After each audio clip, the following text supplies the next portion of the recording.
Hi, guys. Well, from blustery Salt Lake City, Utah, It's Thank God I'm Atheist. the podcast. I'm Frank Feldman. And I'm Dan Beecher. And Dan, we've Oh got my God. something to celebrate. You guys. Some good It's news. our Some good news birthday. for once. Oh, yeah. Oh, that's It's not what our- I was talking about at all. Okay. Oh, Well, there's now an you've election. now you've ruined it. Biden's going to be the Biden's guy. president. But no, you're But right. also, it's our birthday, It's our Frank. 9th anniversary of the start of the show. Yeah. 9 years ago, Dan. That is 411 in podcast years. Yeah, it's 467 episodes is what it is. Well, there's that too. I just don't think. How many podcasts are 9 years old? Not that many. Not that many. I We're in remember good it's- company. There are some out there, and it's So I was yeah, just so recalling the other day that you and I felt like we had been doing it for long enough that we thought we should go on a road trip through the South just as a sort of stunt for the show, and that was like 8 years ago. Yeah, it was barely after the 1 year mark, if I remember correctly. We were babies. We were podcasting crazy, babies. is what we were. Yeah, we had that like was crazy. 50 listeners, and we were like, let's go see them all. We had more than 50. I know we did. But anyway. We had literally tens of listeners. Well, anyway, so there's that. Congratulations, Dan. Congratulations, Frank. Yeah, And congratulations thank you. to all of our listeners, especially anyone who has stuck around for like the whole time. Oh You're my God. insane. Yeah, it's true. They're out there, though. They are out there. And coming up on the show, though, Dan, after we do all our normal shtick, our little thing with the news, Yeah. on the second half of the show, we're going to be talking about prophets. We- Who made we some are bad going predictions this year. To fucking gloat.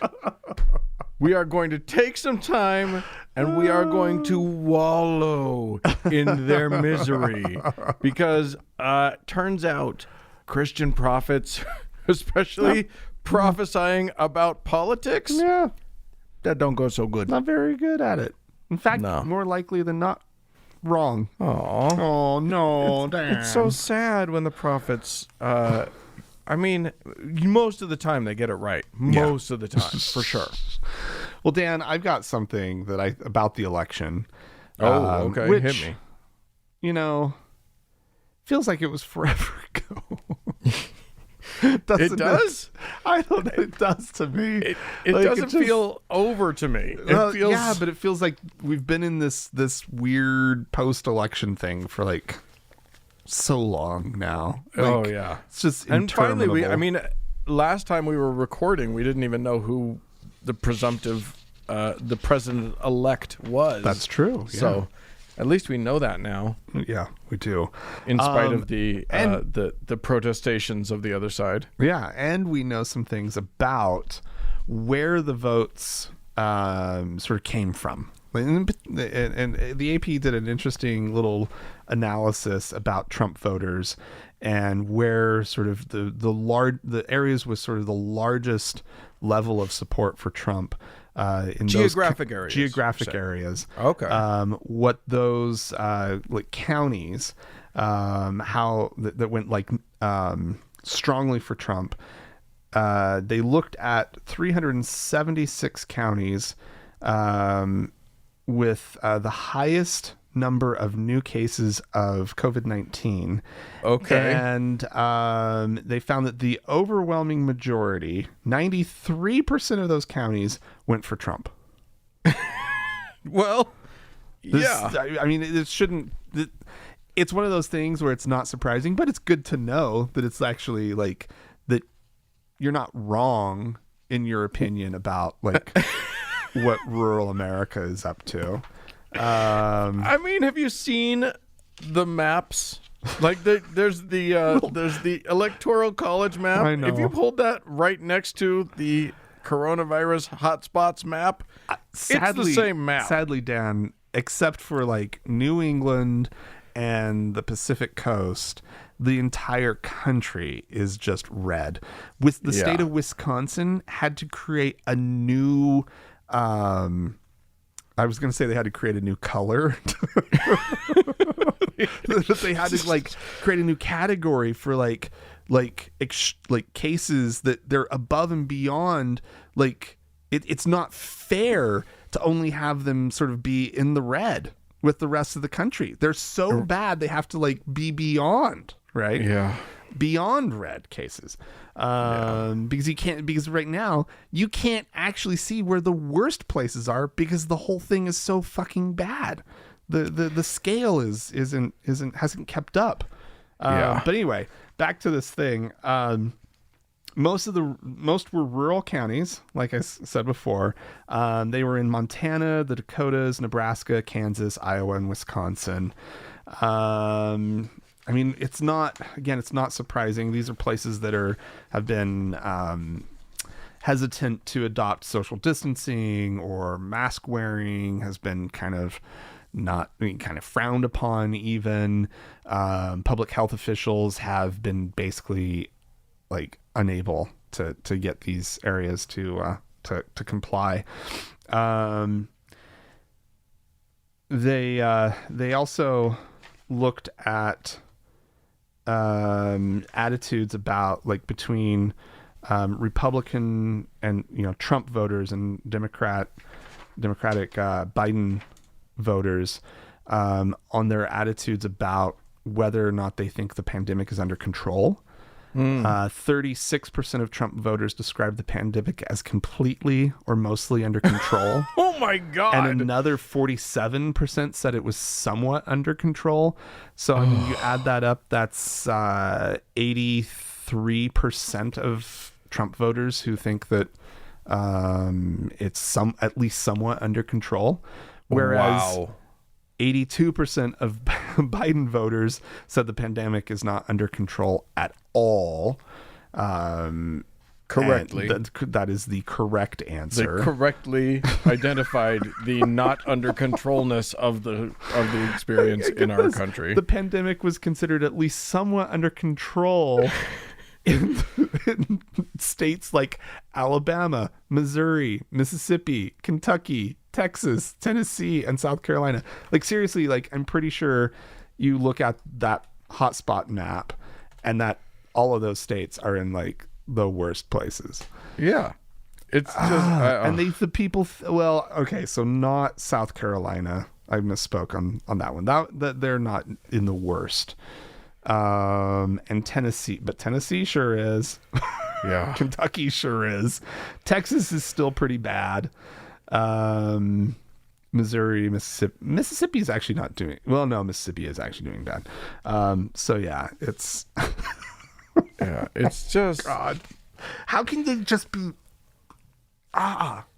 because they believe. Here's the thing, and what's funny is that what you've said so far has correlated a science fact to a political fact, which you would think is nothing to do with what our show is about, because our show is about religion. But of course it's fucking what our show is about. Of course this is religious. These people are like, forget their Christianity, which of course they all are. Their real religion is this Trump cultism. Yeah. No, absolutely. And they will believe that over those egghead scientists any day of the week, regardless of how many of their family members are dead. It's it doesn't compute to them. Yeah, I know. The one bright spot in this whole thing is they also sort of looked at people's attitudes about Fauci. Okay.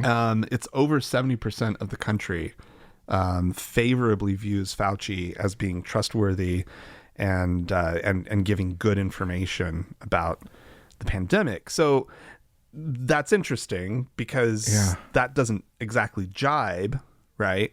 Currently with, like, if they think it's under control, they clearly aren't listening to him, right? Well, he's been effectively muzzled. Yeah. Basically. There's nothing to listen to because Trump won't let him talk. Yeah. And so like their point, I guess they're trying to get at is just, there is some hope that maybe once Trump is no longer, the leader of this country and Biden's in his place, that that somebody, it's not necessarily going to be Biden who gets the other side to come along. Maybe it could be somebody like Fauci, who's if he was like given a little bit more of a right authority to speak. Yeah. So give that man there a is megaphone. some hope, right? There was a tiny glimmer of hope in this thing, which otherwise it's just like this thing is just going to continue to just roil through our society until we are vaccinated against it. So, ladies and gentlemen, outside of these United States, we're not doing okay. Just so that you know, it's not under control. Don't expect much from us for a while. There is literally nothing okay like right now. Like, this is not going well. My mental health is just like, I'm barely holding on. Oh my God. It is amazing that you and I have any levity at all. It's just we are extremely under duress. The flag is flying upside down, kids. It's not okay. Except that, again, the election that was like at least a brief breath of fresh air. Yeah. And I'm going to keep talking about it. Okay.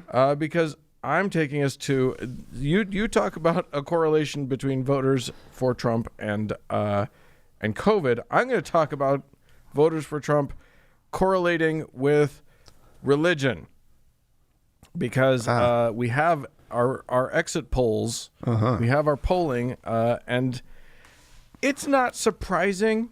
I'm not going to blow anybody's mind right now. What I'm going to tell you is, the people that you think are voted for Donald Trump voted for Donald Trump. White evangelicals, according to VoteCast, which is, I think, AP's little thing, according to them, 82% of white evangelicals voted for Donald John Trump. Which... There you go. Not surprising. Nope. Again, he's their real religion now. According to the NEP, the National Election Pool exit polling, it was only 76%. So there's some discrepancy there, but boy, is it exactly what we thought it would be. And very much actually in keeping with the results in 2016. Trump got 47% of the Catholic vote, which is interesting considering that Biden is a Catholic.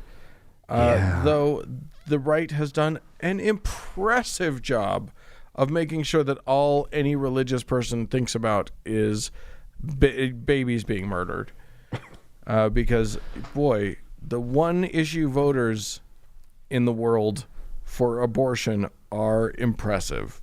Yeah. But you know, that means that Biden effectively got half of the of the Catholic vote. So great job, Catholic guy, getting a full half of your people's votes. Yeah, but it also didn't feel like it was actually after I knew Biden was Catholic, right?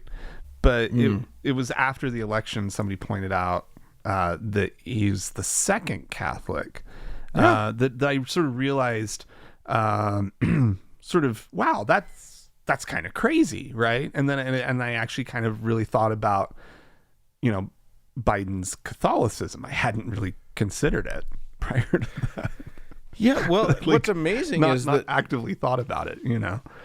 If things were demographically normalized. Mm-hmm. A quarter of our presidents should be Catholic. Right, yeah. Because Catholics make up about a quarter of our populace, so you'd think, but...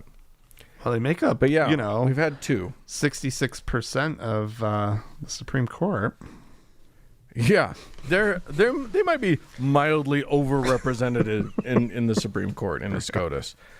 Unaffiliated Americans, the nuns, the us... the people who do not have a religion or don't claim one, you won't be surprised to learn, favored Biden over Donald Trump 65% to 30%, according to NEP, and 72% to 26%, according to VoteCast. Huh. So that's actually, I suppose that's encouraging. 72%. Yeah. You'd think it'd be better. Some of you people went and voted for Trump, and you were wrong to do so. I You doubt listeners. it was any of our listeners. Yeah, well, that's true. We've probably We've scared scared them off off by the now. Trump voters. Yeah. I mean, maybe there's Trump voters that still would listen to us. I Yeah, don't know what they would be getting from us, though. right. They'd be getting scolded, is what they'd be getting. Because shame on you. All right. Well, Dan, there was an interesting development that has happened in the United Arab Emirates. The UAE. This is the home of places such as, Dubai. And And the land, the city just built from scratch because they knew that oil was going to dry up at some point, and Yeah. they needed another industry. and it's a phenomenal skyline. You look at Dubai's skyline. The whole city's astounding, really. Yeah, I mean, I haven't been, and you don't see a lot of like street level shots of Dubai. Usually the camera's pointed at the towers, Right. So it's hard to get a sense of like what life might really be like. It's either the beach or the skyline, right? Right. But the United Arab Emirates is actually they've done a phenomenal job of attracting expats to move to Dubai or all of the UAE. Expatriates outnumber citizens by basically 9-1. If you Meaning non-native people, foreigners coming to live there. who don't get citizenship, right? Yeah. Because I think that's one of the kind of strange things is it's extremely difficult, if not impossible, to really get citizenship. 9-1. They some reforms have happened, and a lot of this is coming on the heels of this recent normalization of relations between the UAE and Israel that the U.S. helped broker. Which was actually relatively meaningless, but okay, go on. It's not like they were in a war or anything. They weren't at odds. They were just grumpy. It's maybe a little bit more significant than that. I mean, this is actually one of the weird areas where people are kind of like, well, it might be the one thing Trump did, right? His administration did. It's kind of a big deal to normalize relationships in the Middle East with Israel, right? Sure. It means that Arabs and Jews don't tend to get along well. But anyway, on the heels of all of this, the United Arab Emirates has announced a major overhaul of their very strict laws, personal laws, right? They're going to allow unmarried couples to go cohabitate. Ooh. They're Without being stoned to death? That's impressive. yeah, indeed. They're also going to be loosening their alcohol restrictions. Oh, and, wow. They are criminalizing, those honor killings. What they would call honor killings. Right. Not very honorable. And this is nationwide. This isn't just because I know you can get a drink in Dubai. Yeah, but Dubai is like this sort of safe haven that's meant to be international. Yeah. And my understanding is that the rest of the country was like, fuck no. Yeah, so liquor and beer has been available in bars and clubs along sort of in their coastal cities, right? Right. These luxurious international destination type places. Right. But people had to have a government issued license to purchase, transport, or even just have alcohol in their homes. Wow. And that's being done away with. So it's just going to be a little bit more open, or incredibly more open, because they're also going to allow Muslims who could not get those state issued licenses in the past. They're going to be allowing them to be able to just drink alcoholic beverages freely. Wow. Which is a huge deal. They've been mute on whether there is any loosening of their laws about homosexuality, cross-dressing, or even simply just good old PDA. But because that has gotten foreigners into some trouble in the past. Really just not understanding just how strict it is. And apparently they're also going to be allowing foreigners to avoid Sharia courts, which that's nice. Well, amazing. Progress marches forward. As soon as they start to see, how much money you can get by attracting people from outside of your bubble, things start changing. Yeah, absolutely. So there you go.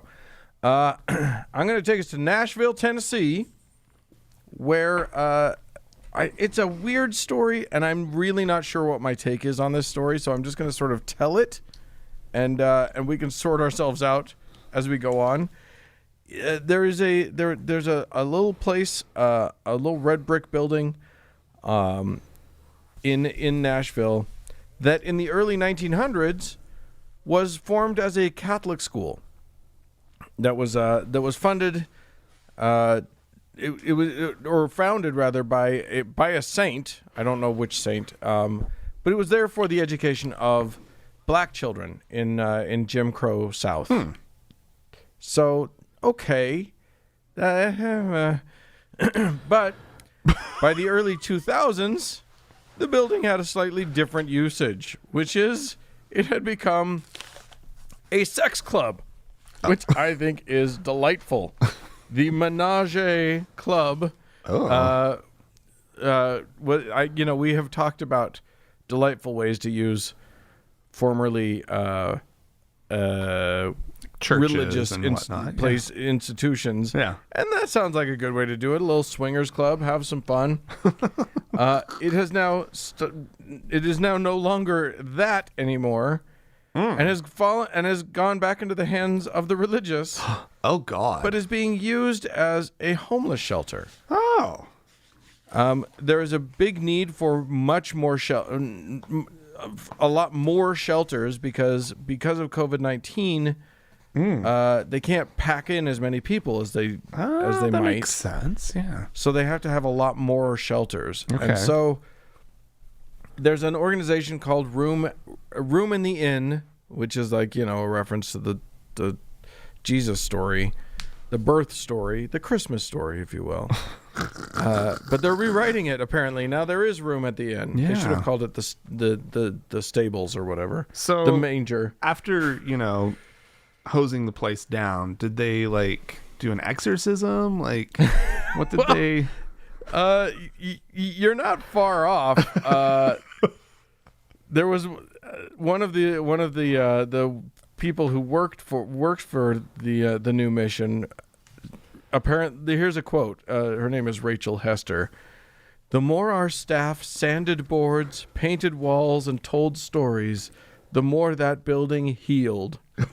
So apparently, it was a sick building. There was illness. There was the more they terrible they disease. patched glory holes. As they exactly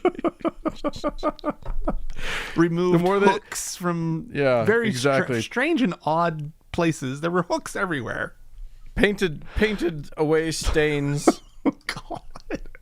And eventually they got it up to suitable for the homeless. Oh golly gee. Okay. It's funny because I don't know. I can't say anything bad about anyone housing homeless people. I think people experiencing homelessness need housing. We're going into winter, so great. If we, you know what I mean? I think a sex club is a great way to repurpose a Christian entity, but a homeless shelter is a great way to repurpose anything. So, I'd rather that we house the homeless. Absolutely. But, as long as they need shelter, let's shelter them. Yeah. All It's right. at least Christians living up to some small amount of their own creed. So I'm fine with that. Oh, well, Dan, interesting to segue away from that and Okay. to segue to a listicle of sorts that I found that is a list of the 10 wealthiest pastors in America. Ooh. And I don't even know if I want to hear this. It will just depress me. the first couple on the list, starting from 10, it's 9, not too interesting, not shock you numbers, and also names I really didn't know. But number 8 on the list is Franklin Graham. Okay, sure. How much do you think Franklin Graham is worth? Oh my God. I don't know. I mean, he inherited his daddy's empire, and his daddy built it up pretty darn good. Yeah. Are we talking about like a yearly amount, or are we talking about sort of It's just net worth? Net worth. I'd say, 30 million. I don't know. Not bad. 25 million. Okay. It's hard, like, it's sick in a world of billionaires and whatnot, where you look at somebody who's worth 25 million and just be like, it's not that much money. That's all. That's all he's worth. That is kind of a that's all moment. I mean, I guess a little lower than I probably would have, just because you said he was lower on the list. Yeah. They don't really have a lot of details about exactly what he does with the money or anything. But the next guy on the list, Rick Warren. Have you ever heard that name? Rick Warren? Yeah, we know. We've talked about Have we Rick talked Warren. about Rick Warren? Saddleback Sure. Church. That sounds familiar to me. Anyway, it's the 5th largest mega church in America. How much do you think he's worth? Oh my God, I don't want him to be worth anything. But this is a guy who, like, he's one of the ones who's had access to Trump. He's one of the ones who's, God, yeah, he's probably worth 50 or something. I don't know. He's worth 25 million. Okay, so 20. Okay, And guess what? He says that they only live on 10% of their income, and that they donate the rest to charity. So I hope that's okay, true. I hope that's true about him. he does a reverse tithe. Yeah, yeah, Keeps the 10 and gives the 90. That would be great. yeah. I would be wish very happy. More about wealthy that. people did something similar. Yeah. We're gonna skip a few up to Joel Osteen. That's a name we know. We actually went and saw Joel Osteen do his little show here in Salt Lake City. We did. We gave him money, like idiots. No. The Lakewood Church, it's the largest Protestant church in America. His weekly attendance is 52,000 people. Dan. He has the old sports arena. Yeah, exactly. Down in Houston. In Houston. He writes books. He has a radio show. He has public speaking fees. The church collection generates about $55 million a year. How much do you think he's worth? Oh, he's got to be worth over 50 million. According to this, 40 million. I'm guessing that's under. I'm guessing he's worth more than that, just because I've seen his compound that he lives at, his mansion. Ridiculous. Of course, that's probably owned by the church. That's the thing, is that all of these guys, it's an underestimation, because the churches own all the places That's where they live, all that true. stuff. Yeah, no, you're probably right about that. Number 2 on the list is Pat Robertson. Dan, Oh, Patty boy. how much do you think Pat Robertson is worth? This is criminal. It's a lot of money. Because his revenue, like, he owns the television network. Yeah. He owns so much stuff. I'm gonna say 100 million. I don't know. Ding, ding, ding, ding, ding. There you go. $100 million. This one makes me sick because he's so awful and disgusting, but of course he's number 1 on the list. Kenneth Copeland. Oh my God. How much do you think he's worth? This is the guy who, if you've seen, like, he's the guy that just recently has had some of the best moments with the COVID-19. He spat on COVID-19 Oh, that's right. from his Yep. pulpit.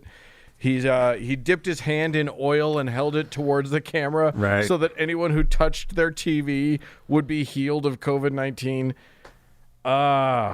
He's old school. Yeah. See, he's got a meaning bunch he's of old. jets, right? Yeah. Yeah. Yeah. I mean, So okay, let's the Kenneth Copeland Ministries is located on a 1,500-acre campus near Fort Worth.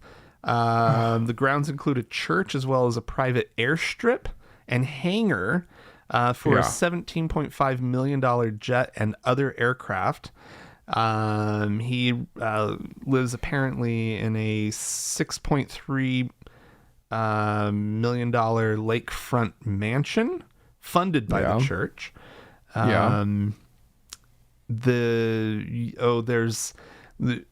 There's speculation that he's worth more than he is listed here. But what do you think, Dan? I mean, so we know it's over 100. I'm going to say 200. 300. $300 million. And there are reports that say it could be up to 750 million.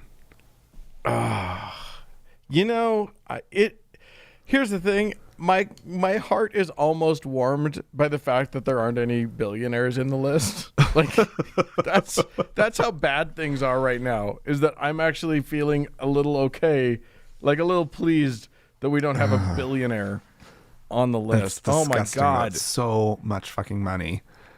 Like, It's just outrageous. For this horrible human being. Like Kenneth Copeland is like so transparently just a disgusting human being.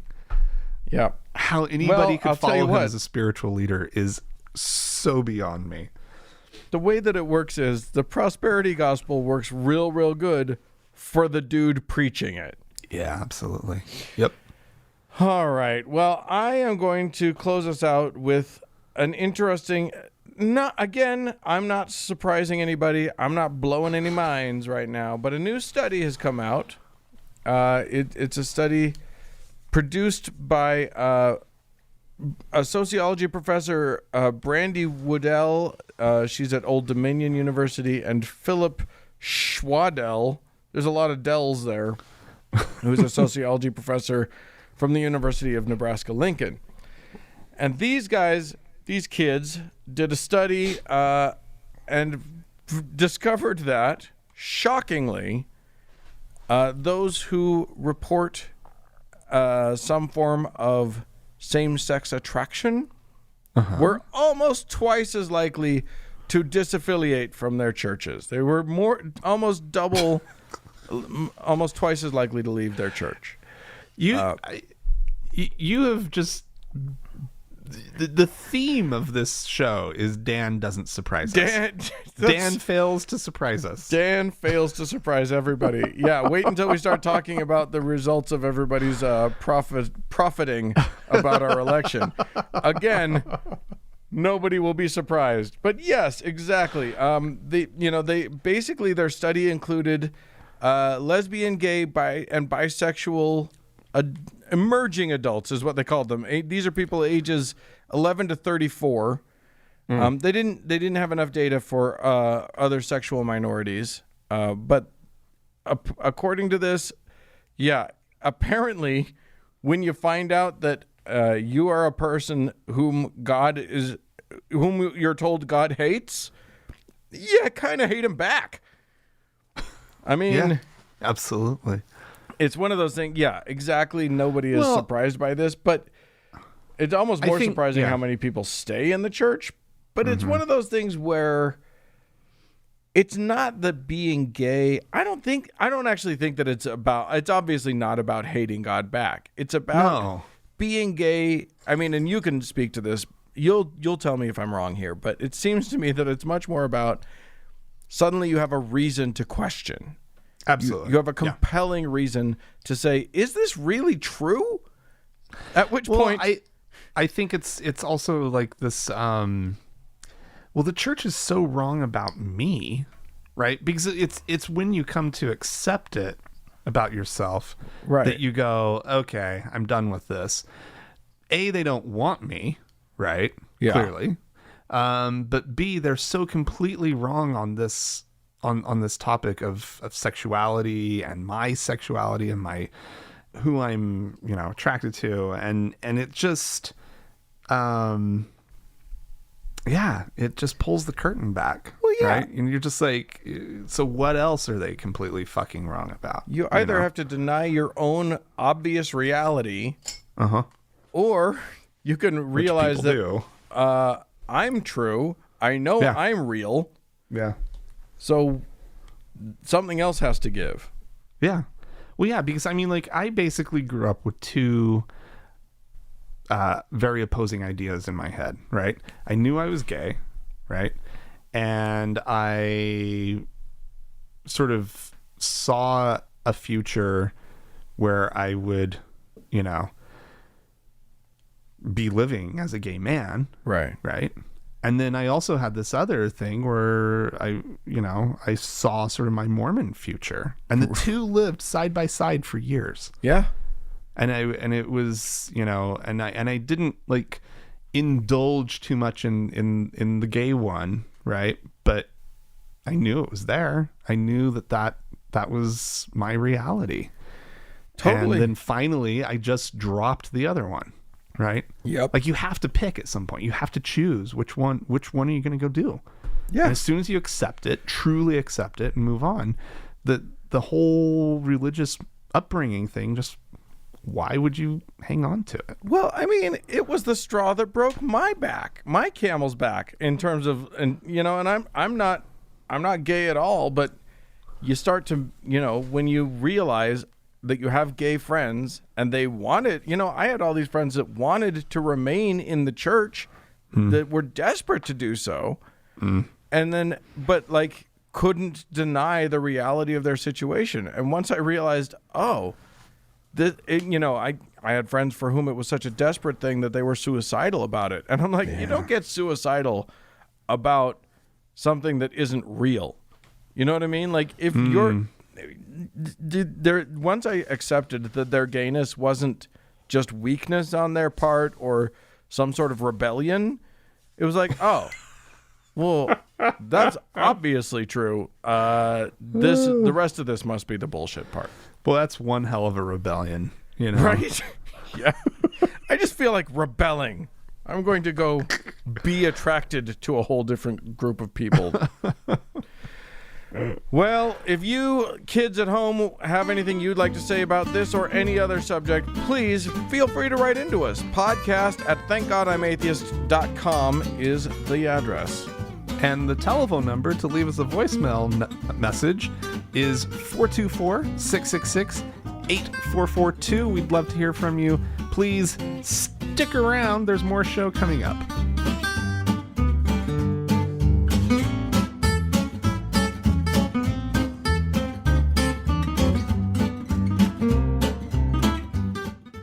Hey, Dan. Yes.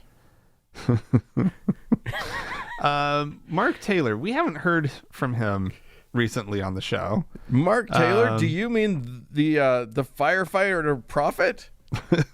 Yeah, I do. The nicely mustachioed firefighter prophet. The man who looks like he forgot it wasn't the 80s. He got to the 80s and stopped. Yeah. He opened his mouth this week, and it's something that we have to hear him say. Here's the thing. We are going to talk about him a little later in the show, and I had to find audio for us to use that wasn't the audio that the things that we're going to be talking about later in the show about sort of how people were prophesying about the election. So this is him prophesying about the future, but this is him just. It's sour grapes. It's sour grapes. We'll listen. Why do you think Trump calls these guys names all the time? Because you're not dealing with humans most of the time. You're dealing with entities. You're dealing with beings. Some of them aren't human, but you're dealing with beings. Right. That inhabit a body. You know what I mean? And it's like, this is why he has no problems doing that. You know what I mean? Well, exactly. But you got, and here's one more thing. Let me get into this right here real quick, if you don't mind, because it's just now hitting me. Yeah. You had a list of pastors out there that was made headlines that was supporting Biden. They were pro-life pastors. We disagree on the pro-life or the pro-choice thing, but we're supporting Biden. Are you kidding me?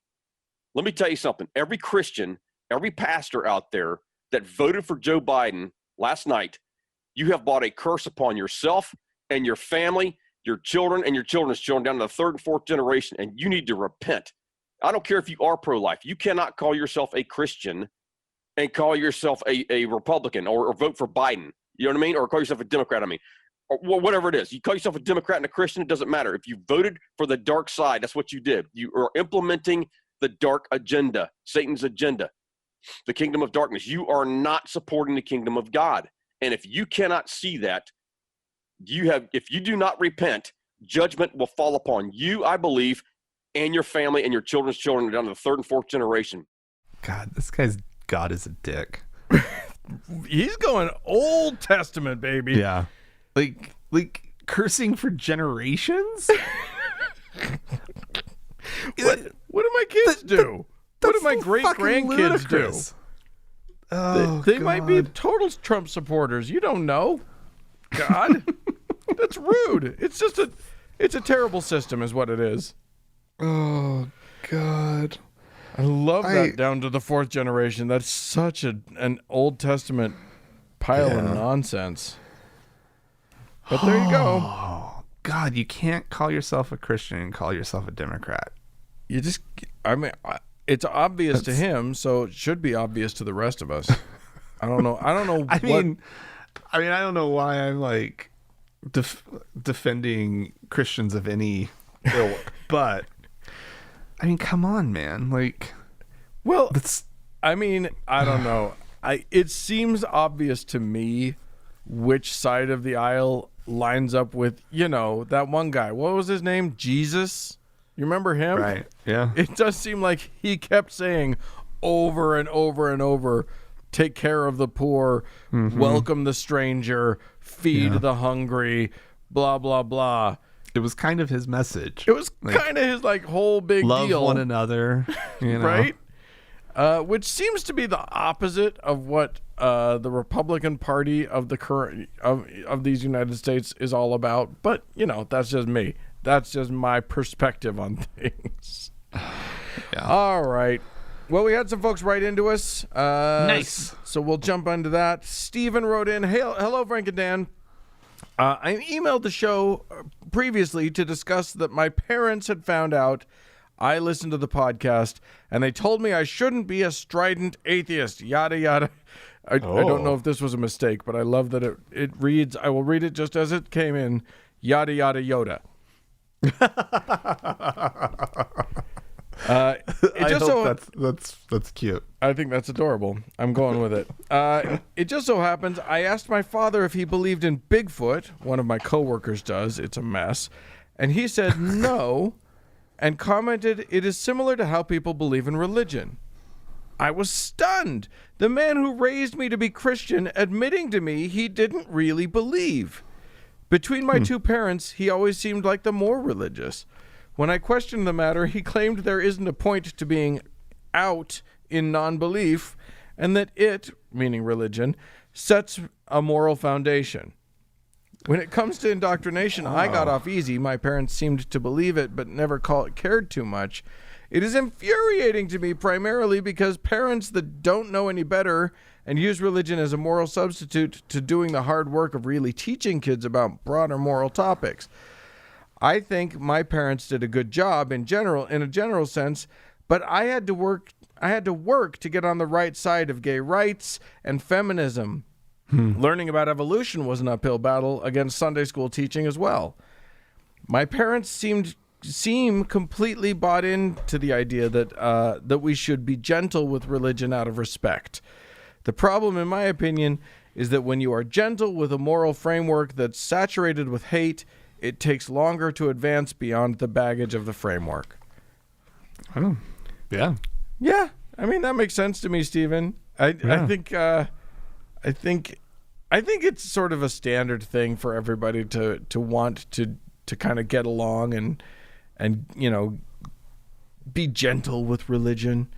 And I get it. I mean, believe me, when you've lived as long as I have as an atheist, you've rubbed some people the wrong way. You know what I mean? And then they get grumpy and whatever, and that doesn't do much good.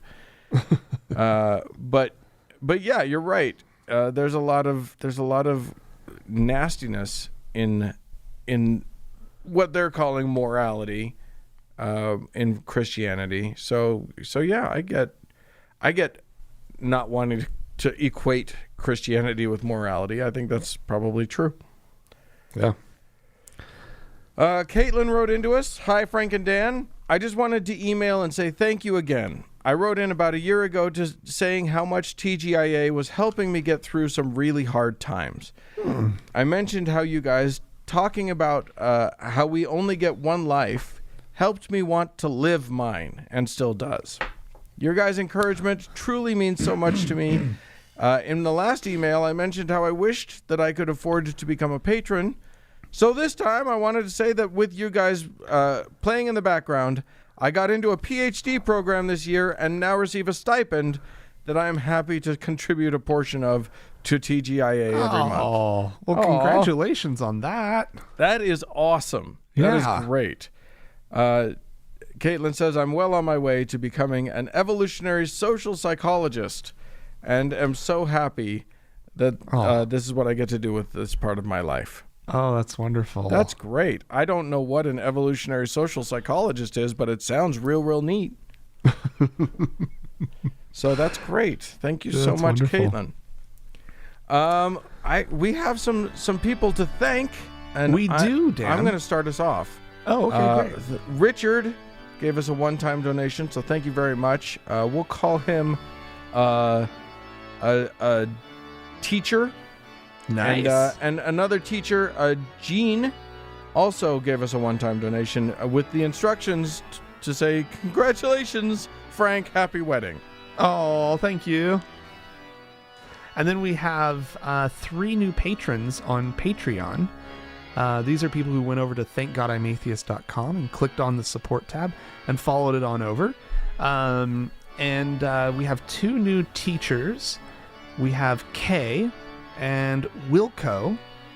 Ooh. And we have a new priest, Balaz. Wow. So Well, thank you. And what's actually kind of neat, and it's the first time I've seen this, is 2 of these new patrons are pledging in euros. Oh. So that's something that's possible. So that think So about no that excuses, you international listeners. one. Your currency might be available. And then as always, we have our top donor to thank, our Lord and Savior, Dennis.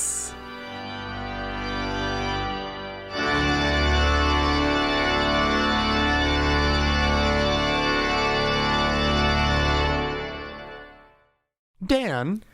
Hello. Yes. Hi. So we had an election. Yes, we did. Biden is the president-elect, as we currently speak. He is. Yeah. Barring any outrageous shenanigans, Right. there's just no way that Trump can get that back. Exactly.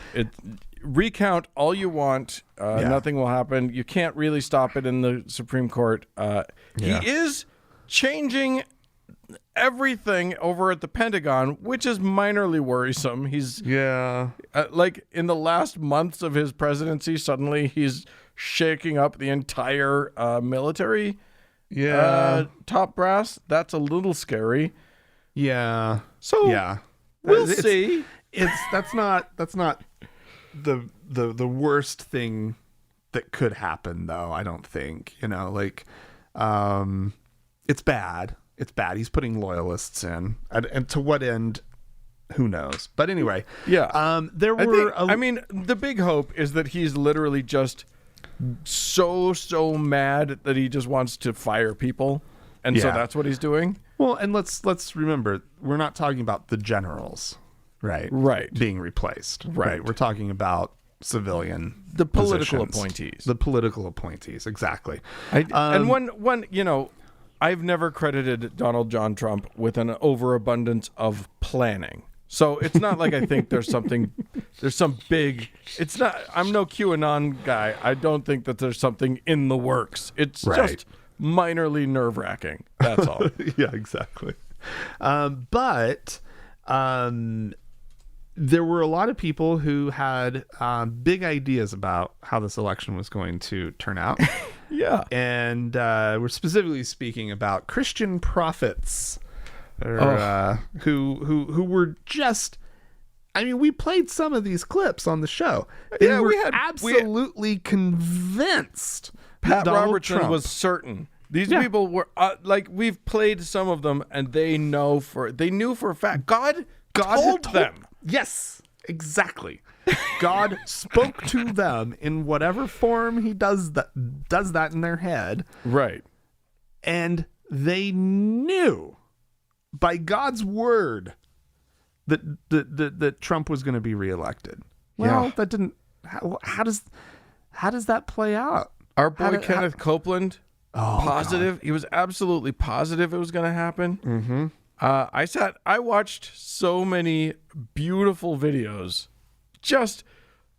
It's just such a happy moment for me to watch videos of people just certain they know what's going to happen, and it's going to be God coming in, and he is going to he's going to make sure that Trump is the winner.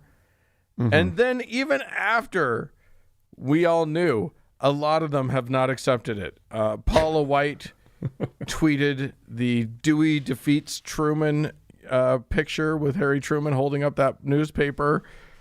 Oh, it's just beautiful watching them melt down as their prophecies don't come true. Well, and their grip on power, right? That their agenda will reign supreme. I mean, this is a huge, major disappointment for them. The thing that they always wanted, they got in spades. Yeah. Right? Like they got far, they never could have hoped for a president that was going to give them as much as Donald Trump did.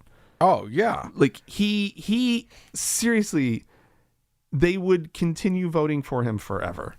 And half of these ding-dongs had keys to the White House. These, Paula White was in there all the time. These people were walking in and out, praying over him. He'd make fun of them afterwards. Yeah, I know. Totally using them.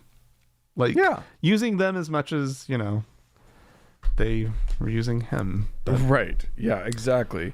It was kind of astounding how many people were 100% willing. Now, our boy Pat Robertson, we mentioned him.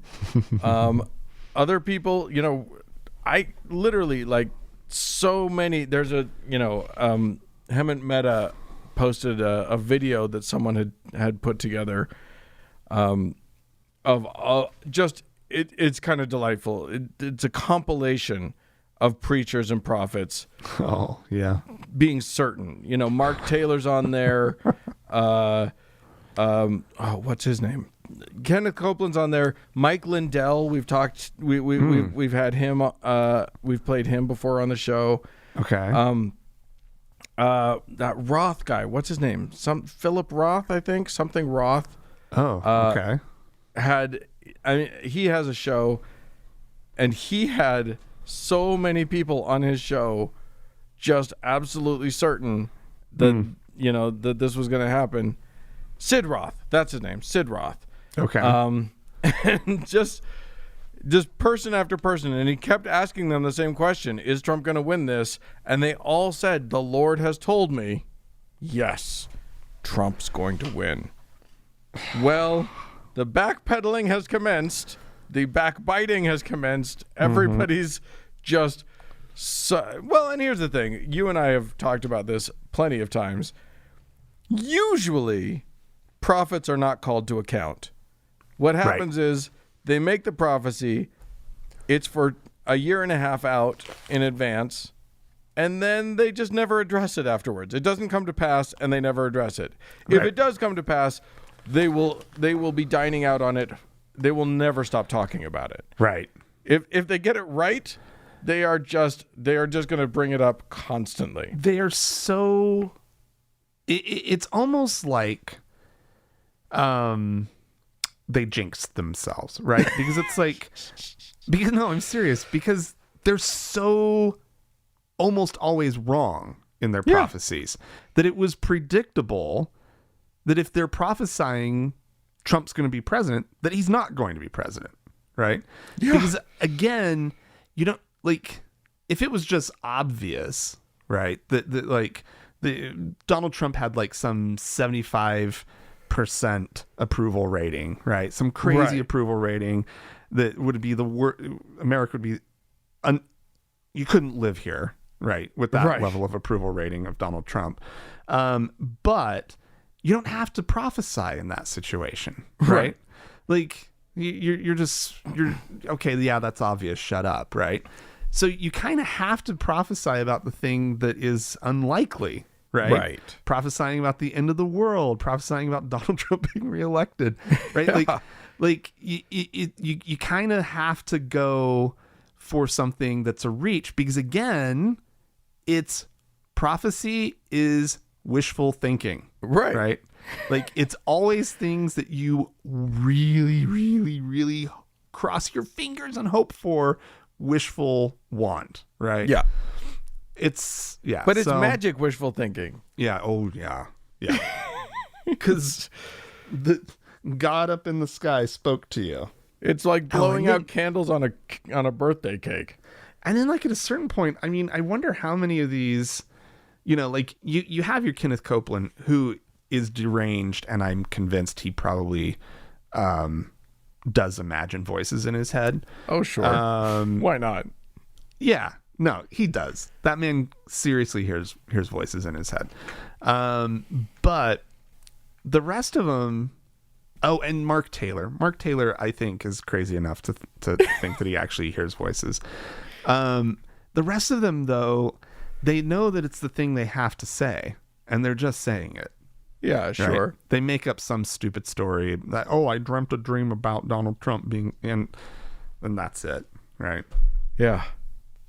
Oh my God, it's just amazing though. I love seeing them getting so like just messed up in their brains that they can't. That like now, you've got guys like Josh Bernstein, who's I don't know. He's a sort of mid-level guy, but he went on a show and said he called for literally for Trump to institute the Insurrection Act and then send in military and literally have martial law. That's what he just to stop the counting of the ballots. This is how desperate they were for their own predictions to come true. And there's like they just can't imagine it. They cannot fathom it. They're all out there praying. I mean, I've got a clip. I saw a clip of Michelle Bachmann just going kind of nutty, saying that America, oh God, she's praying on air.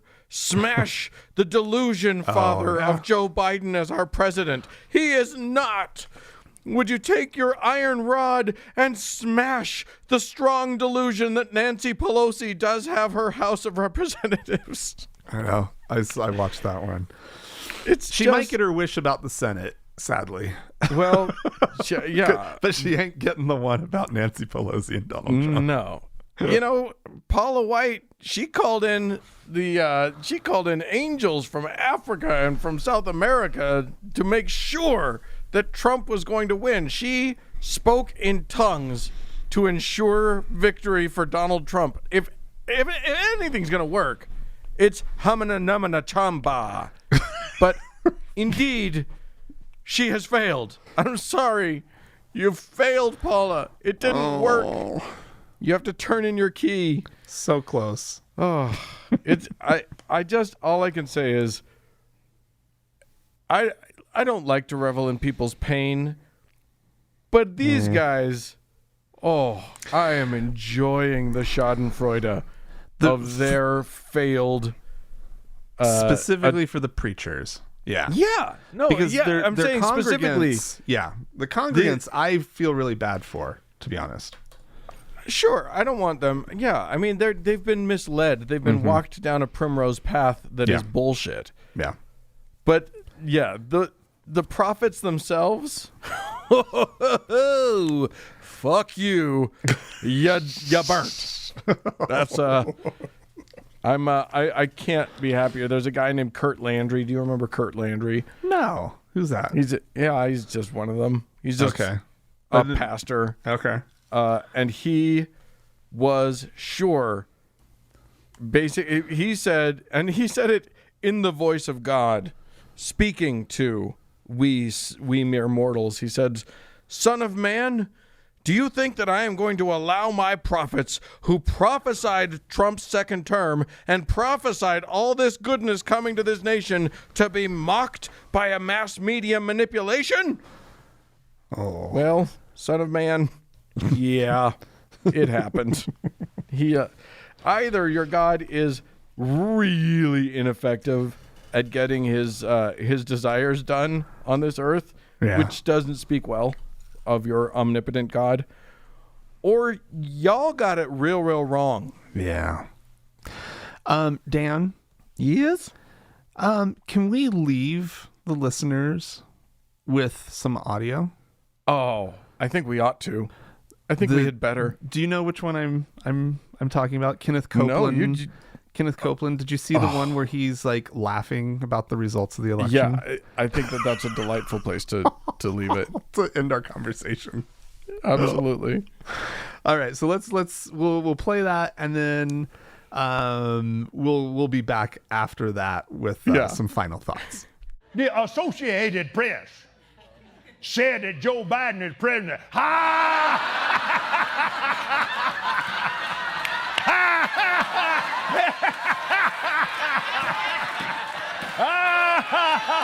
Yeah. Yeah. Yeah. Yeah.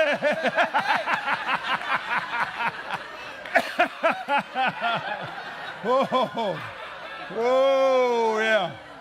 Uh-huh. Yeah, that's right. Mm-hmm. Yeah, he's going to be president. Mickey Mouse is going to be king. Yeah. Uh-huh. Yeah. Ha ha ha. Well, ha. From that maniacal place, we'll leave it at that. If you have anything you'd like to ha ha ha at us, please feel free to write into us, podcast@thankgodimatheist.com. Or leave us a voicemail message. The telephone number is 424-666-8442. We'd love to hear your best ha-ha-ha's. Tell us what your prophecies are. Go to the Facebook page if you want to, facebook.com/TGIAtheist. And while you're on And while you're on Facebook, search for the TGIA Members Only Lounge and request to join. It is a closed group, but we will let you in. Also, find us on Twitter at TGIA Atheist. Yeah. And you know, if you like what you hear on the show, please think about becoming a supporter of the show. You can do that by going to our website, thankgodimatheist.com, clicking on the support tab. And to be honest, you can also just go and give us a nice review on whatever platform you listen to us on. Yes, indeed. Thanks so much to the Red Rock Hot Club for the use of their music. And a big thanks to Gordon Johnston for the use of his music. And thanks to all of you for tuning in. We appreciate ya. Bye-bye. All right. There we go.